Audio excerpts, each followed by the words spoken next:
كاين واحد المثل كيقول: سكت أهل الحق عن الباطل حتى ظن أهل الباطل على حق. وهذا المثل هذا كينطبق حرفيا على أصحاب الكوفية اللي كيخرجوا يوميا في المظاهرات ويتطاولوا على الرموز ضد الدولة وعلى المنشآت ضد الدولة.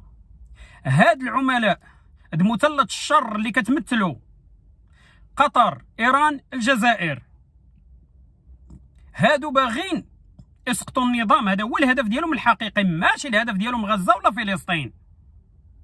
وكان الهدف ديالهم يحرروا فلسطين بحال اللي كيقولوا، فاحنا معاهم ومستعدين نوقفوا معاهم. حنا مستعدين نمشيو نشريو لهم بي الطيار ونديوهم حتى المطار ونركبوهم في الطيار ونوريوهم في الخريطه فين جات فلسطين ويمشيو يحرروها.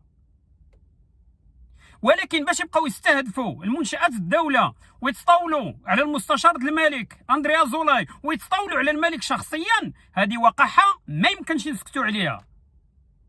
هاد الناس هادو كينفذوا أجندة ديال الجزائر وقطر وإيران. حاليا كيقولوا غادي يمشيو للموانئ، غيتجهوا للموانئ المغربية. علاش؟ لأن الجزائر عملت صفقة مع قطر باش سلمت لها الموانئ والمطارات، قطر هي اللي غتحكم فيهم. وشنو الهدف؟ الهدف ان قطر غتحرك الاذرع الاعلاميه ديالها والعملاء ديالها داخل المغرب من اجل استهداف النظام. الجزائر كتقوم بهذه الخطوه هذه بعدما تاكدت ان الملف ديال بوليزاريو اصبح خاسر، صافي الموضوع منتهي. هي اشهر معدوده وغادي يتحسم هذا الملف بصفه نهائيه. اذا الجزائر كتلعب واحد اللعبه قذره، كتحالف مع قطر ومع ايران من اجل استهداف النظام في المغرب، من اجل استهداف الاستقرار في المغرب. هذا هو الاسلوب الخبيث اللي مشات له الجزائر، وللاسف العملاء ديالها في الداخل كيقوموا بهذا الدور على اكمل وجه. وهذا الشيء هذا ما يمكنش يسكتوا عليه وما خصناش نبقاو ساكتين عليه.